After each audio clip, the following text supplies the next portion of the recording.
Video game loving people of YouTube, hello and welcome to Battlefleet 2, which is brought to you by the same people who made Battlefield 1.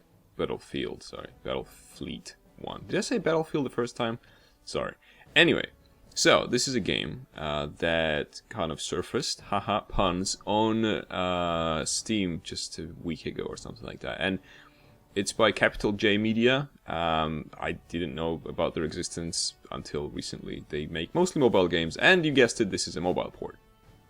But it's a mobile port that is also a clone for Scorched Earth, a game that came out for on DOS, I think in like 1992 or 93 or something like that, which I quite enjoyed back in the day, and also I quite enjoyed some of its later clones, and this is one of them. This game, as I said, it came out on whatever devices that people hold in their hands, and that kind of shows. So, first of all, you know, whenever you see a PC game that has a other games button on the side and something you can subscribe to, you know where that comes from. Overall, the game's kind of okay. There's a lot of like visual audio problems, not in the sense that it doesn't work, but in the sense that it's cheap, and the production values aren't that high. But you'll see what I'm talking about. So, oh, by the way, Capital J Media apparently also worked on Defense Tactics. Is that the name of the game? One I did a review of at some point. Had no idea, but yeah, that thing was horrible. Anyway. Let's go. So, I haven't tried multiplayer. Apparently, it's cross-platform multiplayer, but unfortunately I haven't tried it because it asks you to register. It does a hot seat version, which is really cool. I really enjoy when games actually offer you to do that. There's an online one which we need to register for something, and I was like, eh. So we're going to be talking about the single player. It has a campaign mode, and it has skirmishes or custom battles or quick battles, which is a version of a custom battle, which is the one you don't customize. So, I'm going to continue our campaign. I'm playing it as the Empire of Japan. There's only 2 factions you can play as. Oh yeah, by the way, game is about World War II. And the whole idea of Scorched Earth, which is basically an artillery simulation game, kind of simulation, is transferred to the sea. So it's like nautical artillery simulation. On the campaign level, you basically move your large fleets or large groups of ships around. Well, relatively speaking, large. The ships themselves are large. Groups not so. Very large. Anyway, so like I said, we're playing here as Japan. I think like 1 or 2 turns. We had some fights with the Yankees, and I think we got New Zealand, but then they occupied New Guinea. But we also got Southwest Asia. So we should be probably moving this thing. I really don't feel like attacking Australia because there's coastal defenses there and stuff. I'd rather try to get rid of this battleship here. So you can see there's several kinds of ships you have, obviously. There's a destroyer, battleship carrier. There's also submarines. They are cruisers, and I think there's something that I'm missing. But we'll get to that. I'll show you the entire list. So this is what you do. You can move and attack. In this case, we are not attacking Australia. We're going to be moving, say, here. And then you choose what part of your fleet moves. And you choose all of them. And then I think that's it. Then you move. And now you're there. You can manufacture stuff if you have a port. So you can build. And depending on how much prestige, which is expressed, obviously, in all mobile games in stars. How many stars you have, you can build something. So in this case, for example, we can only afford to build a frigate. Which is not something I want to build anyway. So we're not going to do it. Then we can show you, we can take a look at a confrontation. So for example, we could attack this midway group, which we can't do recon on because we wasted all our recons already. Or, you know what, it's even more fun, try and take our 2 destroyers and a frigate to attack this, which we don't know what it is. It could be I was gonna say battlecruiser, but it's not battlecruiser, it's battleship. There you go, sorry. So, let's try that. And that's how attack works. And I think it doesn't actually tell you, I think, but you win the game if you occupy all the territories. So, that's the idea. Right, let's go here. You will say, okay, unknown enemy force, because we haven't actually surveyed. We know it's 1 ship. And then we are going to attack them thusly. And it is immediately our turn. And then we are transferred from... Oh, there's actually no land here, just purely sea. I didn't expect that. I'll show you land, because you gotta see it. So we have 3 ships, as you saw earlier, and we have facing 1 frigate. Now we know what it is. So this is going to be pretty easy, but it will help us, it will facilitate demonstrating the mechanics of the game and the UI, which is very, very ugly. But again, like I said, I'm not trying to completely dissuade anyone from touching this game. It's actually kind of fun to play, but it looks moderately like crap. So, you don't choose which units you move, they are determined... Yeah, the voice acting, I guess they don't say much, so that's why it's passable. You can zoom in quite closely to your ship. I don't think you can move around the screen, so you can't actually look at it from a different angle. But you can look at it even closer by stats, so you know that your ship has a bridge, engines, ammunition, whatever, depot, whatever it is, a storage area, and a rudder. So if any of those subsystems get damaged, then you won't be able to do much. So I think if bridge gets damaged, you miss a turn or something like that. Engine obviously can't move, ammunition you can't reload, and the rudder you can't turn, but you can move. I think that's the idea, generally speaking. And each ship has different guns. So what is this? A frigate? No, this is a destroyer. So a destroyer has a front gun, which can fire up to 330. Sorry, I am assuming this is 3,500 meters. And you can see the 2K arc, and this is all the indication you have of where to fire. So just like in any kind of scorched earth game, I actually see the enemy, so we can actually try and hit him with what we got. Probably it's not gonna work. Actually, we need to probably move first. So let's cancel this out. Move towards our enemy. These, by the way, before I move, are tactical something. I forgot what they're called. But it's like bonus cards. So you can, for example, pick this one of them up, and it will be something like, oh, you can put down a minefield, and you can, and it works, and it kills your enemies, or you if you go through it, etc. Or it's like, oh, repair 1 ship. So it's kind of like a board gamey bonus card thing, which can be kind of useful. So this is the movement phase, or movement interface rather. So you can determine the direction you're going, and you can kind of fine-tune it, which is going to be easier with the buttons. And then you need to determine the force with which you're moving. You can go back in that direction, or you can go forwards up to 1 kilometer in 1 turn, because it depends on the type of a ship. For example, a carrier only goes 600 meters. I believe those are meters, but it doesn't actually say. It just says numbers there. So we're going to be going roughly that direction, which is cool. We can zoom out as well and sort of fine-tune it. Like, yeah, I'm going for that shape. More or less, that's fine. Press move. Your ship sails. It doesn't actually zoom in, but it does now. Oh yeah, one thing I wanted to show you is like the definite proof that this was ported to PC and not the other way around. When you go to how to play option, and you do your mouse scroll, look what happens. Whee!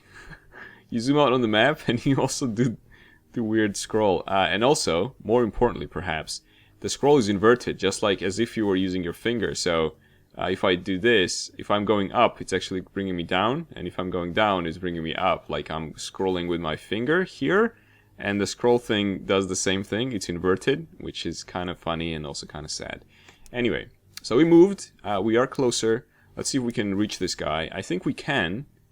We just need to fine-tune our not facing, but at the where our gun is bearing of our gun. I guess that's the accurate term.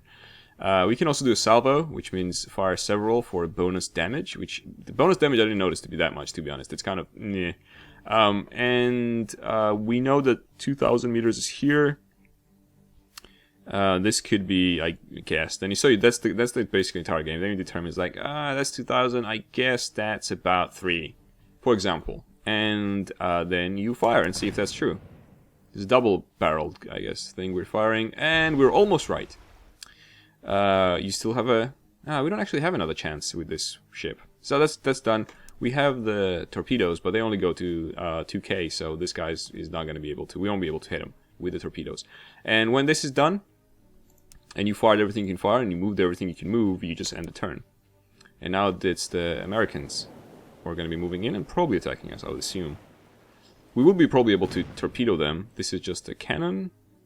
Wow, they went wide. Ooh, that was close. I would imagine this is a lot more fun with the actual people, but you know, everything kind of negative I said already about the game aside, it's kind of engaging. Maybe it's because I'm a fan of the whole artillery thing, but it's kind of fun to play, even though it looks like crap. And you haven't seen the Earth yet, or sorry, not Earth, but haven't seen the ground, the soil, which looks well. We'll get there. We'll get to the soil. So, and then it's the next ship, obviously. Move the entire.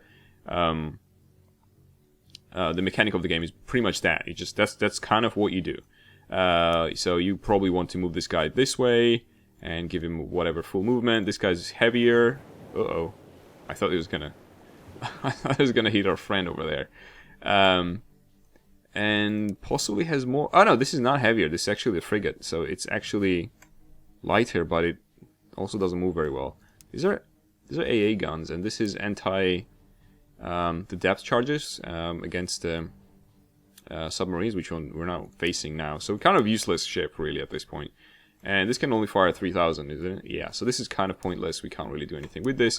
And we have our another destroyer. We can move that. And I'd like to probably show you like the way, you know, what it looks like to hit a ship, or maybe they will hit us, and you'll see what we're talking about here. So destroyer goes a bit further. Weirdly enough, whoa, that was close. Yeah, they're kind of sluggish, which is cool. You know, I'd assume ships would be kind of like that. And obviously doesn't have, just like the other destroyer, doesn't have that much firepower up front. Let's go full blast here, because I don't think we are in range anyway. But hey, you know, you never know. And like I said, again, this is pretty much it. There's other stuff that I'm going to show you that kind of makes it a bit more nuanced. Something I was very surprised that is lacking in the game is wind. I don't know if actually this is because ordnance like the one we're using is by default not affected by wind, like when shooting it for like 3 or 4 kilometers away. But I remember that the original game had some wind in it, and you had to like sort of take that into consideration, and it made things a bit more complicated, which was kind of cool. Here it doesn't. And also the ocean is always just like that. There's no waves. And they are not even just in a meaningful way incorporated into the game, but like it's almost as if it doesn't matter that we're in water. And that is also kind of a shame, because when you're playing this sort of game, or a clone of a Scorched Earth, on ground, on solid ground, then even in this game, when you hit the ground, there's a crater, but not here. There are no craters because it's water, so nothing really happens. The only thing kind of cool about having this in a nautical theme is the submarines, and that's something like that you probably wouldn't be able to have unless you had like stealth tanks or something like that, because you can approach people unnoticed because you have a submarine, blah blah. They can still be detected, but it's harder to do. That's cool, but the other side of it is, you know, the flip side of that coin is that you don't damage water. There's no way of telling like, wow, there's a huge battle here. Because no, it's water. It's just going to reshape itself back into being this. Anyway, so let's get out of this. You know what? Let's not get out of this. Let's do one more turn. I want to show you damage, really, before we move to something else here. So let's go full blast. Just go up to his guy. Let's be up in his face. Why not? Yay. I think we're going to be pretty close right now. Which is cool, which means we could torpedo him. So, attack. The double gun isn't... How far does this go? Yeah, this doesn't help us at all, does it? Let's use this to measure distance a little bit. I'm not even sure the torpedo's gonna hit him, though. Let's hope it does. Alright, so this is, I think, maybe that. And we fire... Oh, God, it's too short. So that didn't work. Which means the torpedo's not going to work. It only goes up to... Wait. Oh, no. This torpedo goes up to 2,000. Oh, cool. So we know that was 1240, so we can calibrate this to, let's say, 1400. And here we go. That should do quite a lot of damage, if I remember correctly. Ammunition destroyed. Ship sunk. Jesus, in one go. And we win the game. Not a scratch. Achievement unlocked. And all of this on camera. This is beautiful. So now that we have done that and actually liberated a place here, which is the Bering Sea location. I think Bering Sea Strait, but never mind. But yeah, so just notice what the land looks like here on this map, and now I'm going to show you what it looks like in-game, which is kind of a shame. Something I think I won't be able to show actually outside of this is the way that like the airfields and coastal artillery are involved. But I'm going to show you a carrier, and the airfield is kind of basically a carrier that is on the ground, so that's fine. Because otherwise we'd have to engage in another battle. I don't really want to do that. So let's get out of here. Yeah, I'm very sure. And go to custom battle. Let's go to maximum and start that. Let's pick up something that has land in it. Let's get with more land. More land. That's okay. I think I'll take... What is this? New Guinea. Let's take New Guinea. I wonder if you can put down...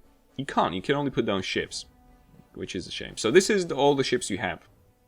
You have a frigate, you have a destroyer, or frigates, destroyers. You have submarine, cruiser, carrier, and a battleship. Beyond these things, you also have airfields and coastal defenses, which are static targets. And they're quite powerful, but usually the AI anyway tends to just kind of go for it and get rid of it as soon as they can. And so do I, because they can, like, the airfield, active airfield can be really annoying if you're trying to capture an area. So let's put down stuff that we haven't seen yet, possibly. So let's put down a battleship. You can also edit it and change the weapon that it comes with. For example, here, I think I could change that to... This is the standard turret I think we're looking at. I think I could make that an AI turret or a torpedo launcher if I wanted to, which I don't... Yeah, so we have selected standard turret, and at no extra cost you change it if you want to play it differently. So right now this ship has no anti-air defense, so it would make sense to not use it that way and actually have some AA turrets. The experience bit, I think, is appointing commanders, which lets them start first. So the more experienced your commander is, or captain, I guess in this case, more likely that it's gonna be your turn to start. So if I put a lot of XP into this ship, I should have the first turn with this ship. We also get a carrier, because they're fun. To fleet. Does this actually have any anti-air? I don't even know if it has any anti-air. How much we got left? 60. T. Barrows is going to be our captain, whatever that means. Do we spend all the money? How do I get... Okay. No, I don't want to start. I thought I could... Did I get stuck here? Wait, exit? Oh, exit out of that one. Okay, cool. No, that's good. And we haven't tried a submarine. So there's a sub. And there's a like additional mechanic to the sub, so it's good to use it. And we did, I think, have a frigate at one point. And we haven't had a cruiser, but I won't be able to use all of them here. So cruiser is kind of like a small battleship with a scout plane. You can think of it like that. It has 7 turrets, unlike a destroyer, which has 6. It has more, I think it has more health. HP 250. Yeah, it's like, it has 100 more health than that, and 100 less than that. So it's like a smaller version of battleship, kind of. At least in this game. I'm not sure how well that corresponds to the situation in real life. So, on a submarine, you'll have your torpedo launchers, 2 front, 1 back, and 1 gun, which you have to use. If you want to use this, you'll have to resurface. And on your frigate, you've seen a frigate before, we've got 2 guns facing back and 1 gun facing front. And we can use this ship to try and kill a submarine with depth charges. So, that's us. I think I could actually have changed my side, but that's fine. Let's play as America. It doesn't really matter.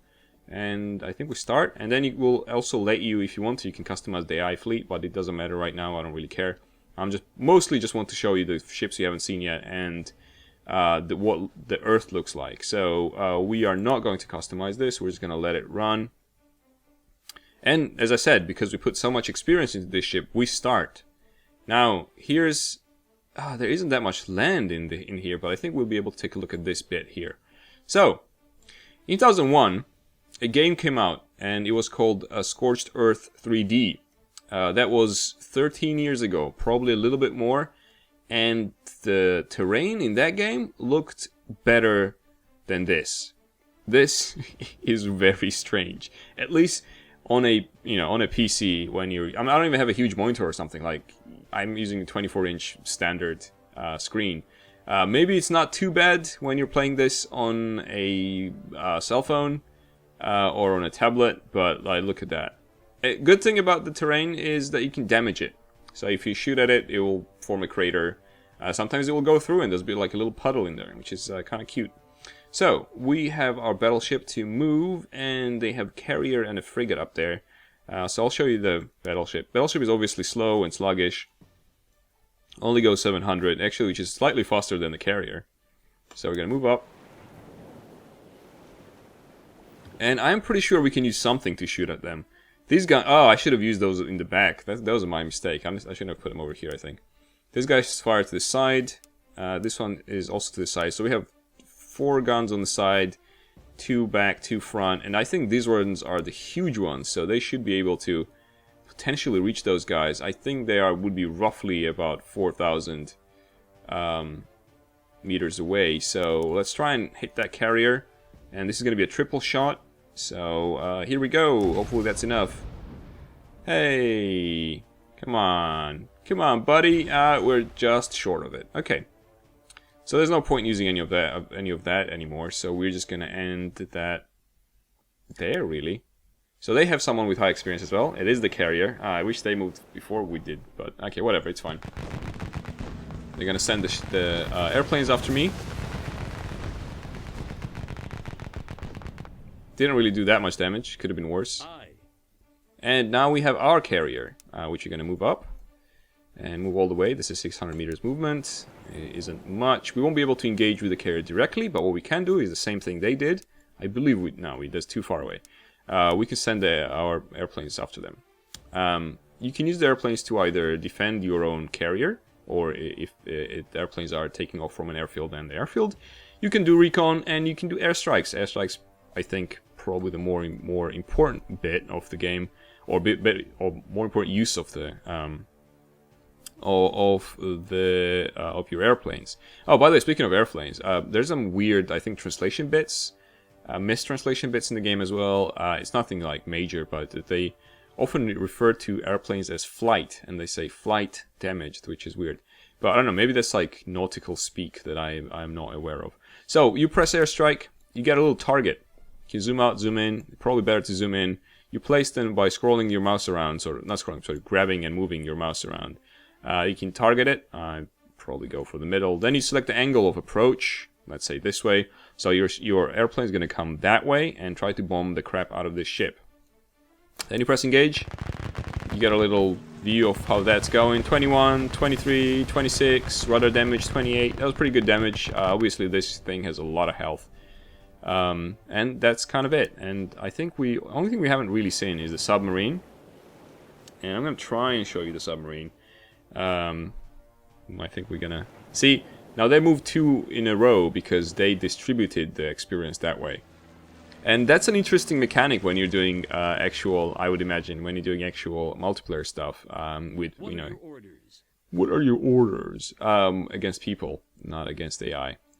But yeah, there you go. There's our submarine. So with the submarine, you start off surfaced, I believe, all the time. And when you're surfaced, you can go up to 900. But you can also change your stance. And surfaced, obviously, anyone can see. You're like a ship. So you don't get any submarine benefits. If you go periscope depth, then the ships only notice you if you're very close. And you can still move at 900. If you go all the way down, which you can't do now, because you can only go down or up 1 depth. You can't go from surface to deep down. You can go periscoped, and it's also kind of sluggish in movement, which is weird. And you can go still 900, so you go over here, say. And if anyone was, for example, in our range, we'd be able to attack them, but they are not, and we can only fire these things up to 1500 meters. And that's 2000, so they're quite far away. We have to be pretty close. And that's kind of the mechanic with the submarines. And that is probably pretty much it about the game. It's pretty simple. It's a moderately straightforward clone of Scorched Earth, but in nautical setting. The land looks like crap. The voice acting is crap. The text is sometimes mistranslated. The gameplay isn't very deep, but you know, at the same time, just to report my experiences once more, it's kind of fun to play. It's weird. It's maybe not something you want to play on a PC though. My suggestion would be if this is something that you would enjoy, it feels like something you enjoy. See if there's a review of this game in its mobile form, and if it's any good, according to those reviews, it's probably better to just buy it on your phone or on your tablet, because A, it's going to be cheaper, B, probably it's going to be at least as fun as here, and C, you won't notice all the crappy stuff you notice on your big screen. So, yeah, this is pretty much Battlefleet 2. I'm not sure how it compares to Battlefield 1, but this is Battlefield 2. Hope you guys enjoyed the video. This is available, as I said, on Steam. This is the Steam version I'm playing. It costs, I think, about £6 or maybe £6.50, or your equivalent in your home currency. Let's call it that. Let's make up that word. Again, hope you enjoyed the video. If you did so, please consider supporting in any way you can, and I will see you in the next one. Let's fire a torpedo, just for fun. Hey, I wonder what happens when it doesn't hit anything. Oh, it just explodes. That makes sense. Okay, bye!